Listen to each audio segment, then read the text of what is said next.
Hi there, and welcome to another episode of the Future of Jewish podcast. I'm your host, Joshua Hoffman. On this episode, I am joined by Rabbi David Wolpe. He is the senior rabbi at Sinai Temple in Los Angeles and has taught at the Jewish Theological Seminary of America, the American Jewish University, Hunter College, and UCLA. Wolpe is also the author of 8 books, including the national bestseller, Making Loss Matter, Creating Meaning in Difficult Times. Enjoy my conversation with Rabbi David Wolpe.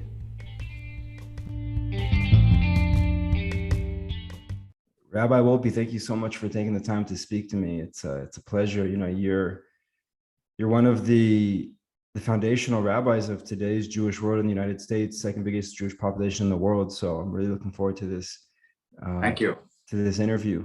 But before we get into, your illustrious career and sort of maybe what you're going to be doing post retirement from your existing position, why don't you give us a little bit of background about who you are, where you're from, and how you got to where you are today? So I was born in Harrisburg. I grew up in Philadelphia. My father was a rabbi, and after I finished my undergraduate degree at Penn in literature, I was out at Camp Ramah here in California, working as a counselor at a summer camp. And while I was out here, decided myself to go to rabbinical school. After I graduated, I went 2 years in LA, 1 in Israel, 2 in New York. After I graduated from the seminary in New York, I went back to what was then called the University of Judaism to do a fellowship. And then I spent about 7 or 8 years there, went back to New York to the seminary to teach there for a couple of years, and ended up at Sinai Temple. And I've been there for 25 years.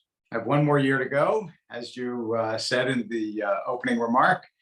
And then I will leave the day-to-day obligations of the rabbinate to younger and fresher hands.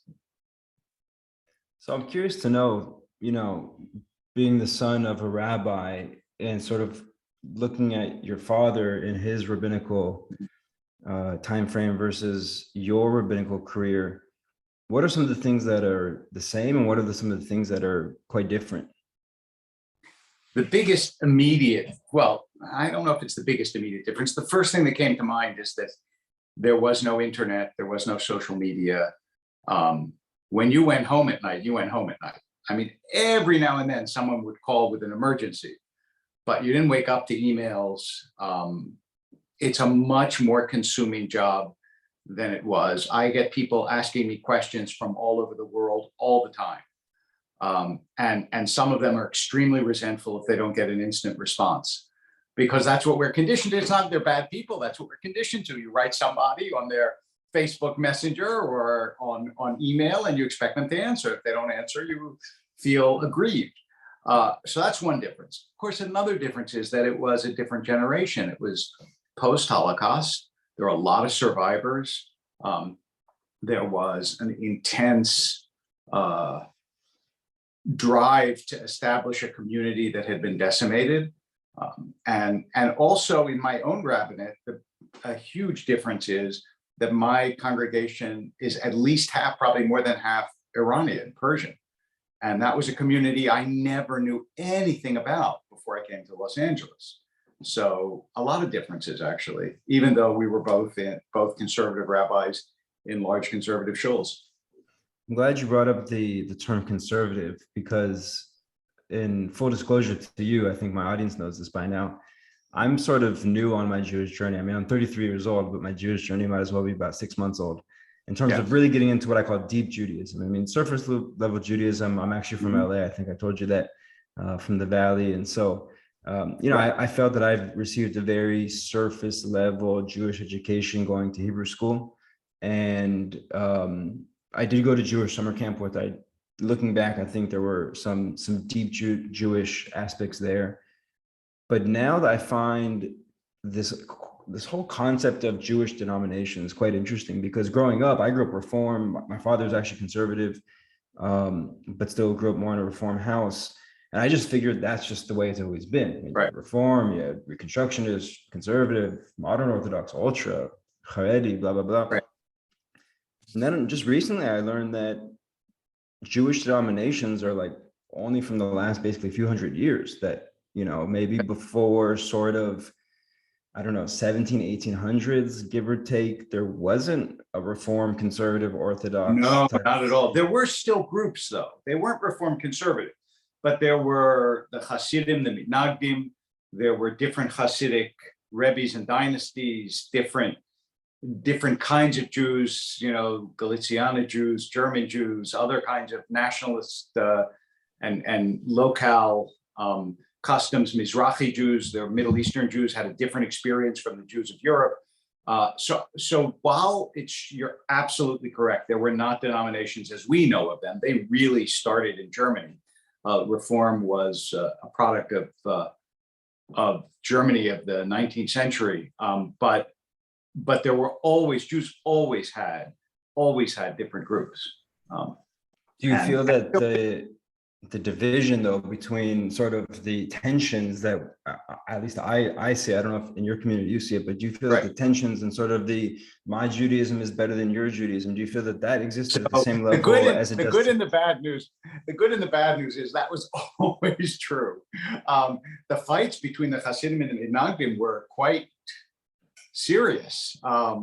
The Vilna Gaon, who was the authority at the time, and a great genius and a great scholar, a historically great scholar, excommunicated the leaders of the Hasidic movement. So, yeah, I mean, look, one thing that we forget in our, and I am as guilty of this as anyone, so I'm not pointing the finger at everybody else, but one of the things we forget when we talk about polarization is how polarized human beings have been at different times in different ways throughout history. Sometimes it's worse, sometimes it's better. But remember that even in the Talmud, the rabbis attribute the destruction of the temple to sinat chinam, which means baseless hatred. And they're talking about of Jews for one another. So, I mean, as I said, it's good news and bad news. The good news is it's not like we're the first ones that have been resentful or feel superior. The bad news is we're not the first ones who felt resentful or superior. It's kind of the human condition. Definitely. So, I find that it's easy to identify problems. It's a bit harder to identify solutions, but, you've had an illustrious career. What are some of the things that you can point to and say, here are places where we can come together. Here are places where we can at least have healthy, proactive, productive dialogue. What would you share? It depends what the division is. But I have found this is like, as a general principle, the way to bring people together is not to start with the division. It's to start with what they have in common so that they discover each other as human beings.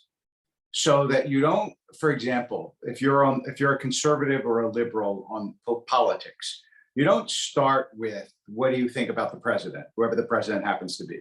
You start with, does your kid sleep at night? How many kids do you have? What do they do? What are their names?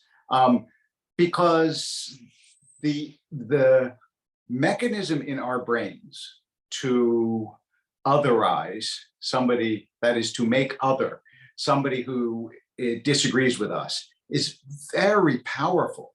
And so you start to see them not as people. And once you do that, almost everything is permitted. And to reacquaint yourself with the personhood of the other, which also, by the way, is like the Jewish solution, because the first thing that's said about human beings is that every human being is in the image of God. So if you take that seriously, that helps. And that's why I once said, like, if I could wave a magic wand, and was tasked with healing the political divisions of America, I would say everybody on the right and everybody on the left have to invite each other to dinner. And in the course of the dinner, they have to only express the political views of the other side, that which they disagree with. That's all they're allowed to. They're not allowed to correct and say, no, that's not what we believe. all you have to do is express in other words, you have to have a certain amount of human empathy and by the way, I really learned this from the Iranian community in the following way. When I think about the way in which sometimes their communal views are different from my own, and I mean, a lot is the same, but I realized growing up in Tehran and growing up in Philadelphia are really different. And I don't know what their experience is, and therefore it's an opportunity to learn from it as opposed to correct it. And that correct is in quotes. And that's what I've tried to train myself to do and to encourage other people to do. Yeah, that's really great wisdom. I'm wondering, looking back on your rabbinic career thus far, I mean, what's one thing that you would go back and tell your younger rabbi self? Boy, the thing that you always want to tell yourself is that everything is going to be okay, but you can't possibly know that, in advance. But in terms of practical wisdom, I think what I would probably say is that the things that you focus on long term, you should choose really carefully, because everything you choose eliminates 1,000 other things. And so pick your priorities more carefully, scatter yourself less, pick your priorities more. Now that's hard to do as a synagogue rabbi. I remember Rabbi Harold Schulweis once said to me that as a rabbi, the way he got his writing done was by ruthlessly focusing his time, which meant marshaling 10% of his time, because as a synagogue rabbi, that's all you can do. But I think that that's very useful. The other thing that I would say, I don't know how much I knew this then, but the other thing that I would say is that you have to give other people the space to have their problems, by which I mean, if somebody says something mean or something you think is foolish or somebody acts a way that's wrong, don't take it so personally. It is almost always about something other than you. And that's a difficult lesson to learn, but maybe I would have learned it better had my older self visited from, beyond the years and said, really, it's true. You will discover when you hear this person's story or this person's family, that it's not actually about you. Yeah, I can personally relate to that quite well. Yeah.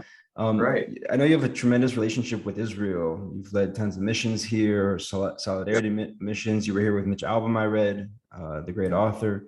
The relationship right now, obviously, between American Jews and Israel is in some circles quite insecure and startling. Right. And, especially among the younger generation, of which I'm a part,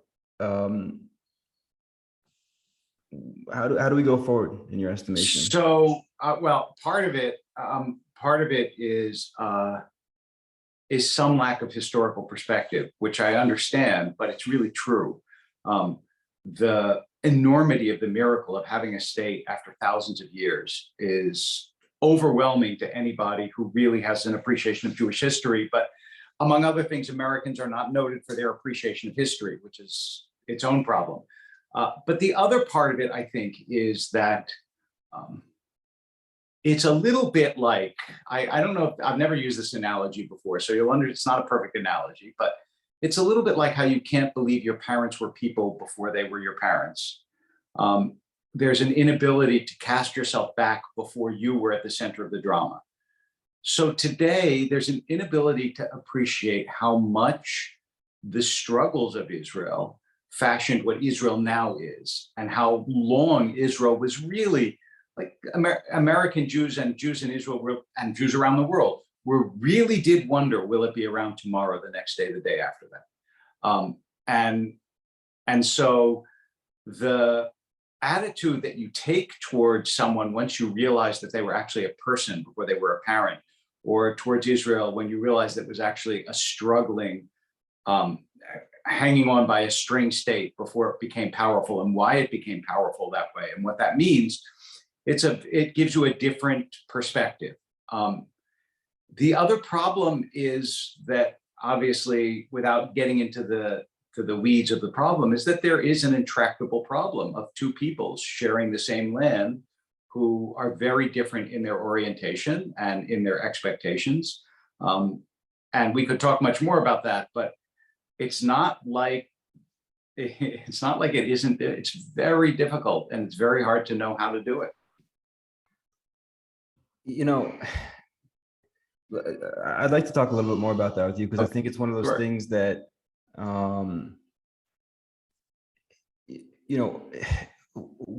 who bears the responsibility? I mean, you have been employed by one of the great synagogues in not just California, but maybe the entire world.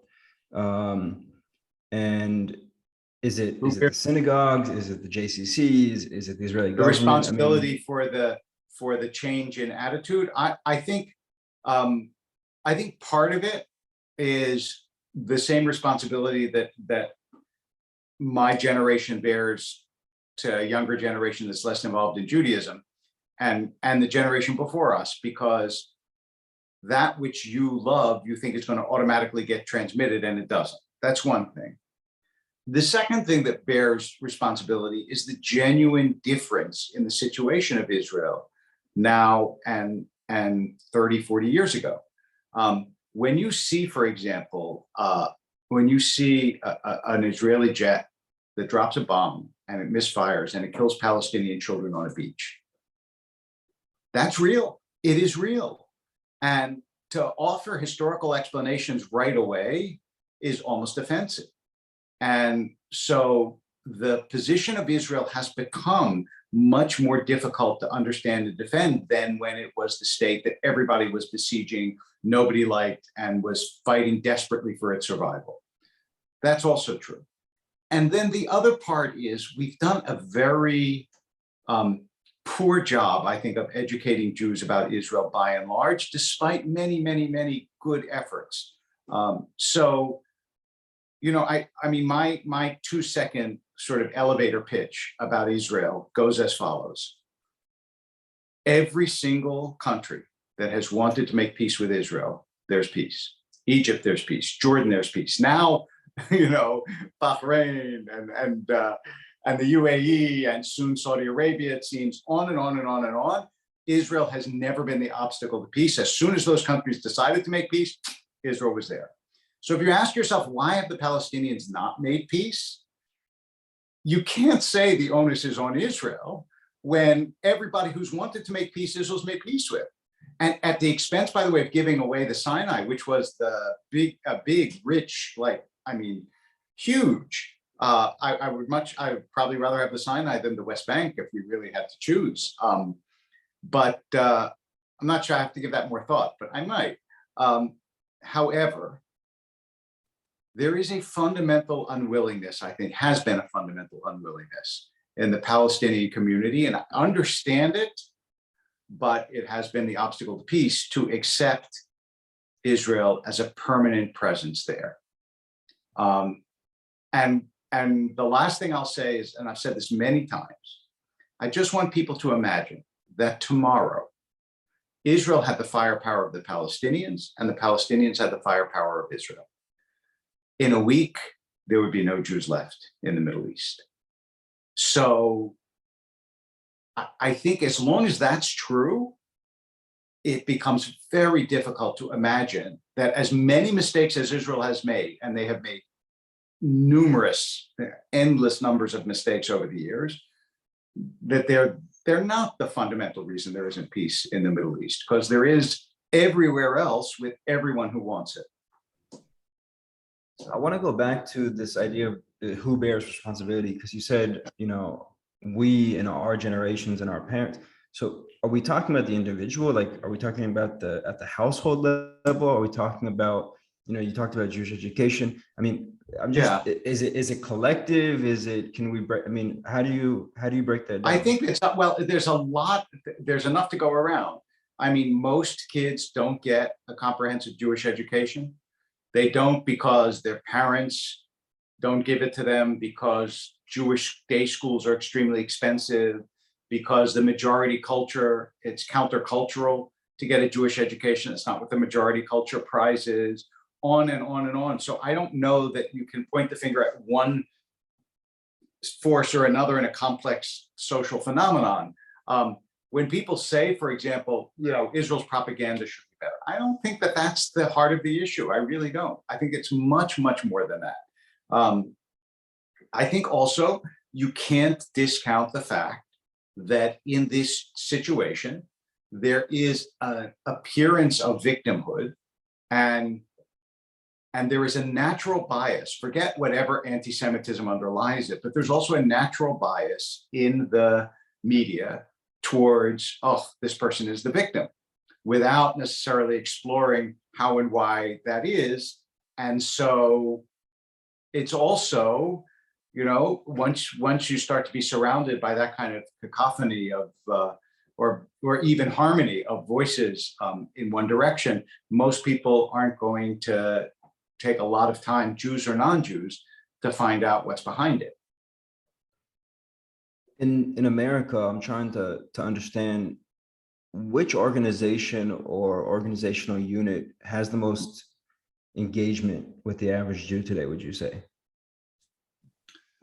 For those who are part of a synagogue, I suppose on the ground, a synagogue does, but percentage-wise, I'm not sure. There are federations, synagogues, and then, AIPAC has been a huge force in American Jewish life.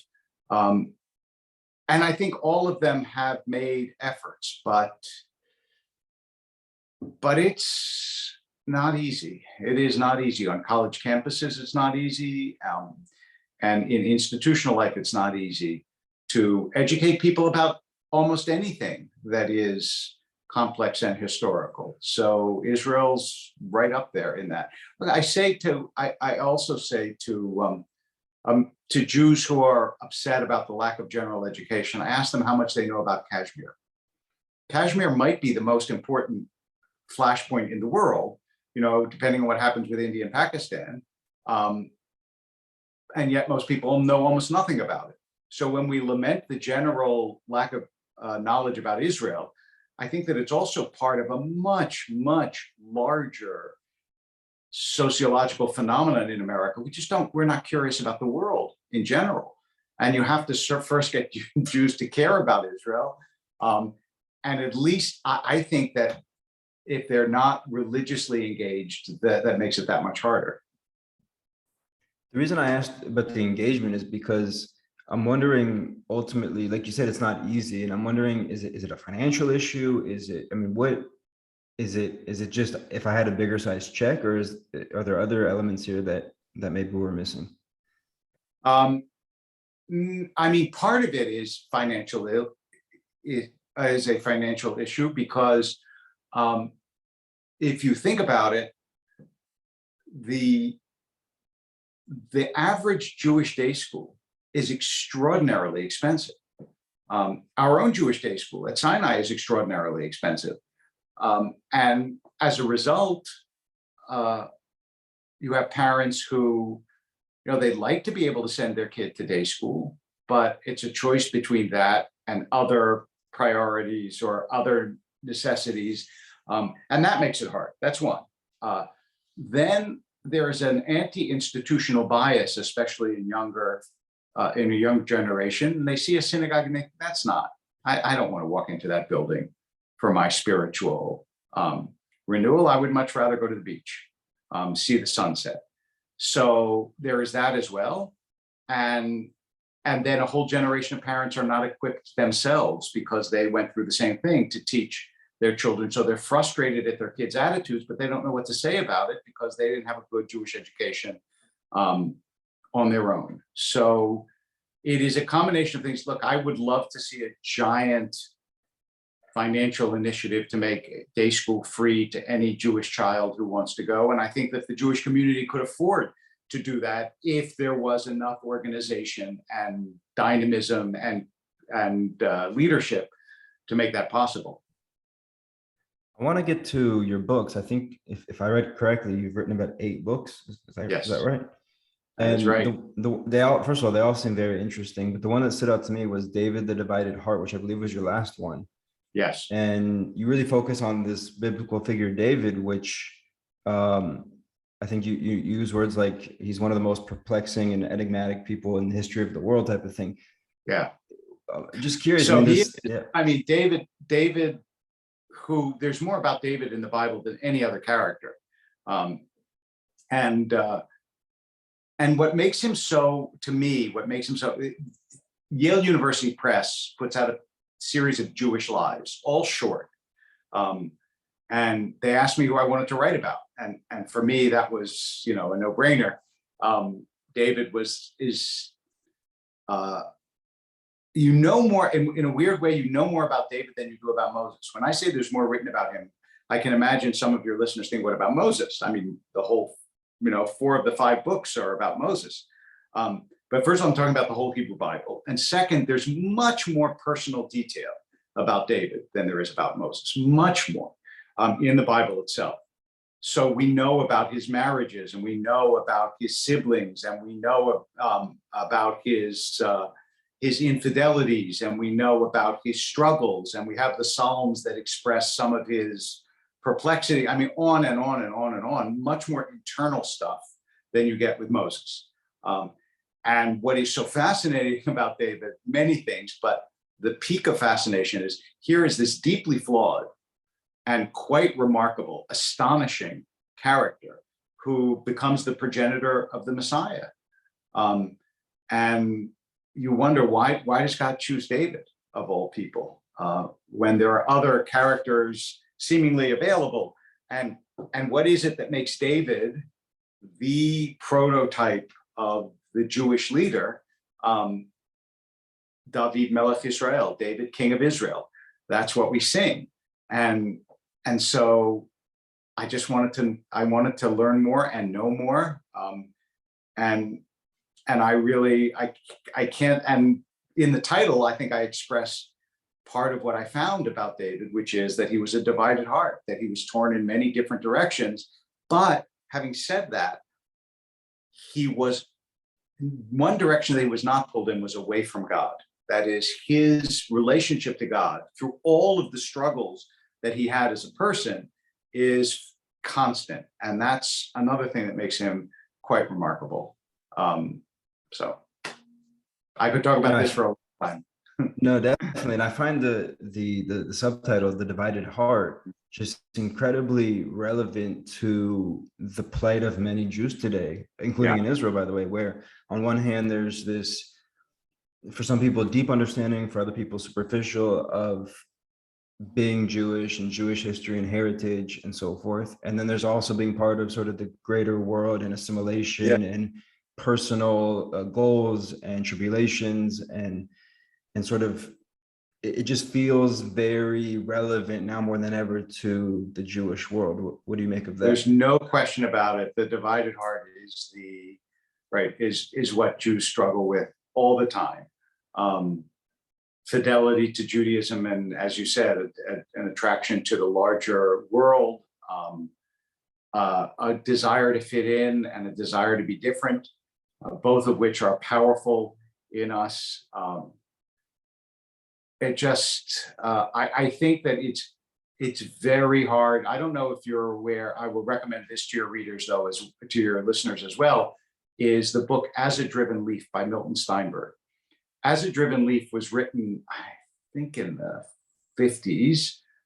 It's a novel about Elisha ben Abuya, who was the only rabbi that we know of who left the world of the rabbis to become part of the world of Rome, of the Roman Empire. And there's some stuff in the Talmud, and he weaves a novel around the stuff in the Talmud. And it's a great novel for a couple of reasons. First of all, it's the only novel I know that really gives you a sense of what the world of the rabbis was like. It has everything. It has romance. It has philosophical struggle. It's a great plot, great story. And the driving, and I say this, even though if you get the Behrman House edition, I wrote the foreword to it. So, but I wrote the foreword to it because I love the novel. I'm not saying I love the novel because I wrote the foreword. but it really gives you exactly this sense of someone who is struggling between the world of the Jewish world and the general world. And I think that Steinberg wrote it because he was struggling with that. He was a pulpit rabbi in New York at Park Avenue Synagogue who was trained in the classics. He knew Latin, he knew Greek. So he was drawn to the outside world, but at the same time, profoundly Jewish. I guess deeply devoted to Israel, and in ill health. He died fairly young, and this novel is part of his legacy. And it's really exactly as you say. It just portrays that struggle that we have. Yeah, it's fascinating. Just for the record, it was written in 1939, so it looks 1939. like, Okay, good. and I'm surprised. I just said that because what I was thinking was that actually I remember that I was told that his tireless efforts to campaign for Israel were part of what deteriorated his health. Wow. And he was raising money for the founding of the state of Israel, 1948. So yeah, I'm glad. So thank you for that. Well, also, I'm just reading as you were talking about it, the synopsis, and I'm shocked that no one's made this into a movie. I mean, or a TV series. I mean, I actually, it's so funny. Years ago, somebody sent me an opportunity to do a script treatment of it, and I did like an outline, but I said, look, I'm not a screenwriter, and I don't really know how to. I can give you the outline, which I did. Yeah, at some point, I think someone should. Someone absolutely should. So if the movie maker is out there, As a Driven Leaf by Milton Steinberg. Amazing. So, yeah. Just talking about this concept of a divided heart, what's the prescription? How does the average Jew move forward and say, I want to be part of the bigger world. I want to be deeply connected. So here's my I don't know what the prescription is. I'll give you my prescription. I always tell parents when they ask about, I'm worried about making my kid too parochial, too Jewish. I always tell them, look, the default is the general culture. Your kid's going to hear the music that everybody hears. They're going to use the same, they're going to see the same TikToks, whatever. If you don't give them a Jewish education, though, they won't get it. That's the one that they can only get if you give it to them.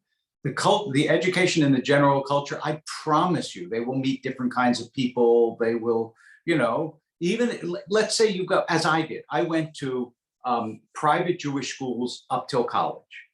When I got to college, I had no problem relating to all sorts of different kinds of people. And I spent a year in Scotland, and there was almost nobody Jewish at the university that I knew, and it was not a problem relating to people at all.